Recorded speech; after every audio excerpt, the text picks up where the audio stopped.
Well, it looks like we managed to do it again. Well, it seems that we messed the Jeep up again, guys. Welcome back to the channel. And yes, we blew up the engine. And if you guys didn't watch the last video, then definitely go check out the last video because it was a good one. As you can see, we had a lot of fun. So today we are basically going to go over what the future plans are and what the next steps are, because I'm sure a lot of you guys think this thing is done, and it's not done.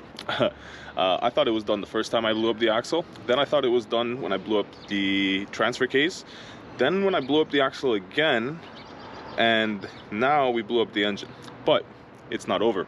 I actually get it running every single time, and I come back stronger and better, and so does the Jeep.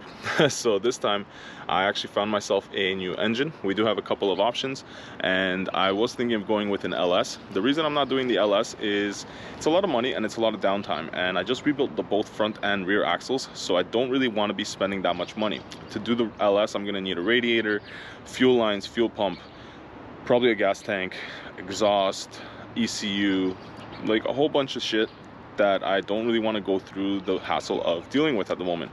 So what we're going to do is get another 4-liter, and I found another 4-liter for a good price with 156,000 on it, and this thing has 260 on it right now, so 156 is going to definitely be a good improvement, and it should run and last me for a long time.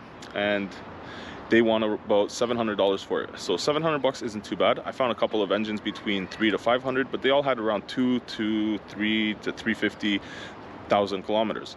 So yeah, that was in kilometers, by the way. So it's 156,000 kilometers versus 260, which is on the body and on the engine right now.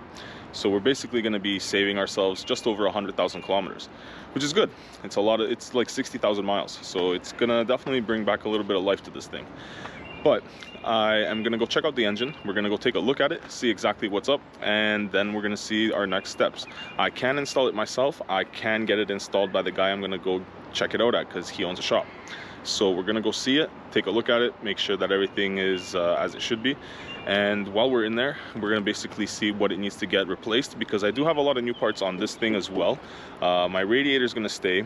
I'm gonna be replacing, I think, the alternator and a few other things, but I do have a brand new fan clutch, I have a brand new water pump, I have a brand new thermostat, brand new all the sensors on the throttle body, so the idle control valve, the throttle position sensor, and I think that's it on there.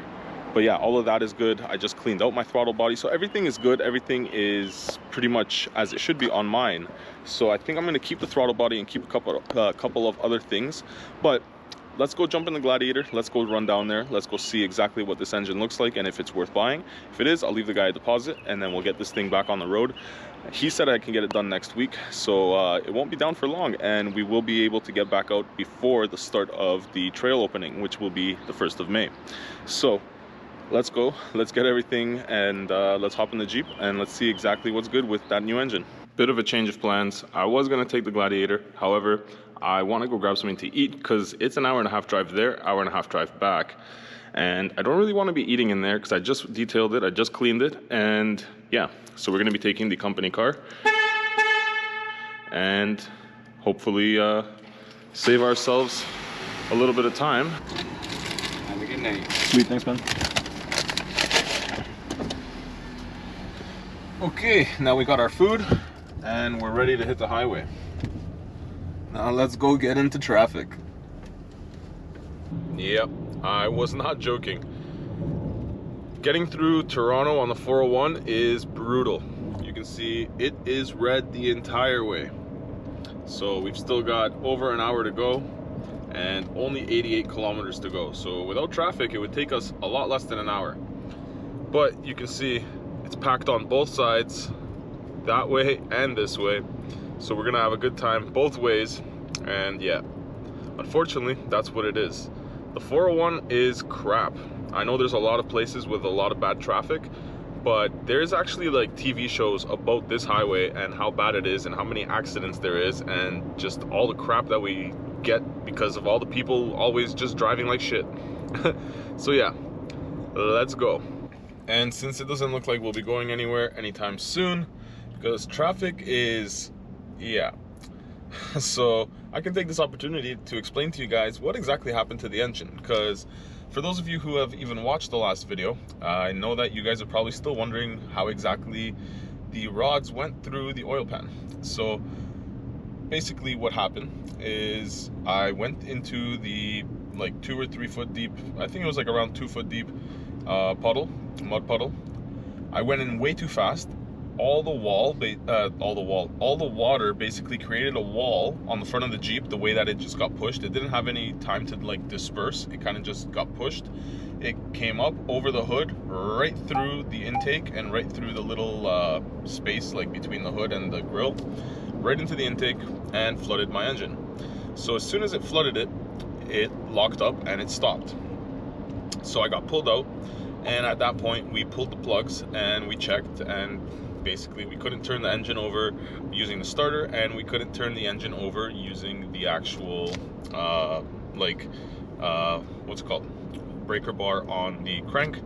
So we couldn't get anything going. So we figured, okay, let's try bump starting it. So that was pretty much where we messed up.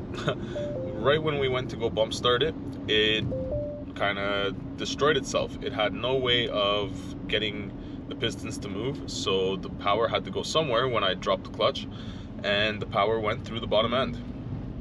So unfortunately, that's what happened. I probably could have dismantled the head of the Jeep, like the head of the motor, and dried it out and hopefully salvaged that motor. But we didn't know any better, and we thought that we could at least, because we took the plugs out, we could at least get the pistons to move. We thought that maybe the starter was dead, so we gave it a little bit of a push, and that little bit of a push was a little bit too much. So yeah, it was a bit of stupidity, it was a bit of sending, and it was a whole lot of broken Jeep. So unfortunately, that's what happened. I broke the Jeep. I take full responsibility. Honestly guys, I'm not even that disappointed, I'm not even that pissed, because it happens. Like, it's with the territory. You send it, you gotta fix it, you gotta spend it. So you send it, you spend it. You should make a t-shirt like that, eh? With a picture of the Jeep engine there. Honestly, it's not that bad. This traffic is actually worse. So hopefully we can get there soon.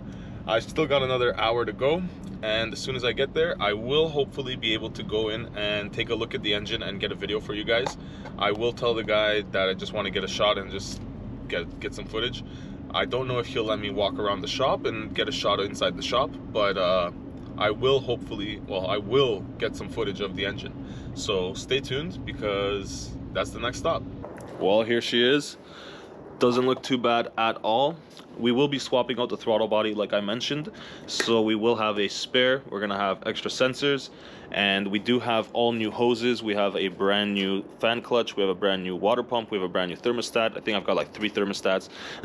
So we've got all of that ready to go. The alternator we also have. So we're gonna have a few spare parts, and she is looking a lot better than what we have at home. You can see that she is clean. There's no like gunk or anything, at least coming out of the top, so that's a good sign. And all the compression was checked. The lowest compression on one of the cylinders was like 150. All of the rest were between 150 and 160. So I think we should be good to go. So looks like we found ourselves an engine. Well, we're back. It's the next day, and I think I've inspired some people, because there's a dude right back there just cutting up his car, working on stuff. And back when I first moved here, nobody worked on anything, and then they saw that I basically started taking my Jeep apart and putting it back together every weekend, and they're like, oh, we can do that?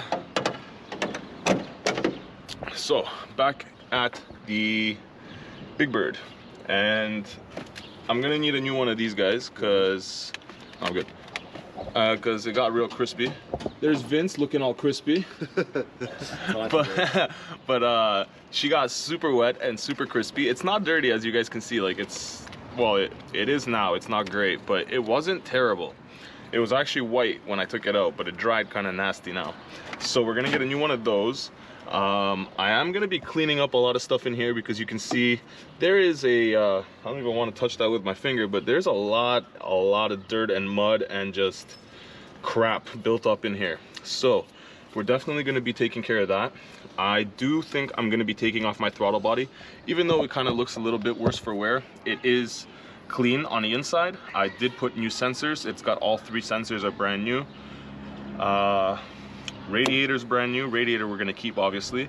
We're gonna keep alternator, water pump, fan clutch, fan. I'll have an extra fan, and any other accessories. Maybe I'll keep the power steering pump, stuff like that, just in case it goes down the road. I'll have a spare already, and it makes sense. Like, I have 2 engines, I might as well keep all the parts I can use, right?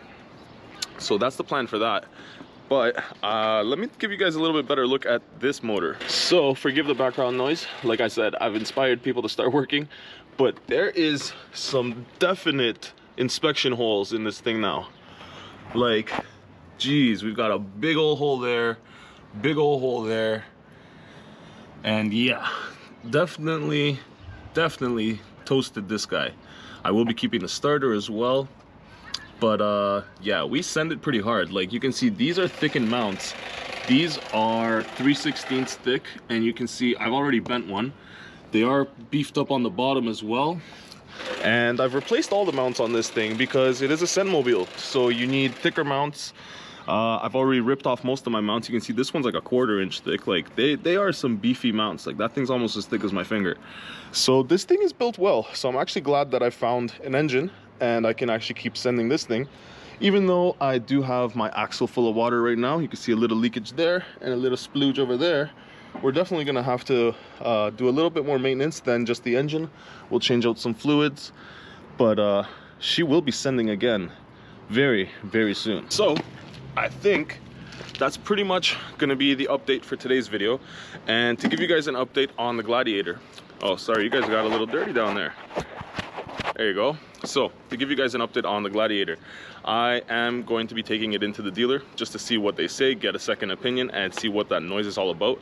If they tell me that it's the ball joints, well, then I'm going to tell them I replaced the ball joints because of that noise. And if they refuse to do anything, well, then I guess I've checked everything, everything is tight. And if they don't say anything else is the problem and they say it's the ball joints, well, then we're just going to keep sending it. We're going to throw on some big tires, we're going to throw on a lift, and we're going to have a good old summer with this and the Gladiator. So look forward to that. So if you guys are new around here, please jump down there, hit that subscribe button, hit that like button, and don't forget to hit that little notification bell to get all the newest videos, the quickest and the latest. And that is how you guys can help out the channel the most, because right now the channel doesn't make too much money, but hopefully one day it will, and hopefully one day all of this will be worth it. But for now, we're having a good time and we're gonna keep sending. So if you guys want to see this thing go off-road, it will be off-road, or it will be back on the road to go off-road very soon. So hopefully I'll see you guys in that video. But until then, guys, ride safe out there. Peace.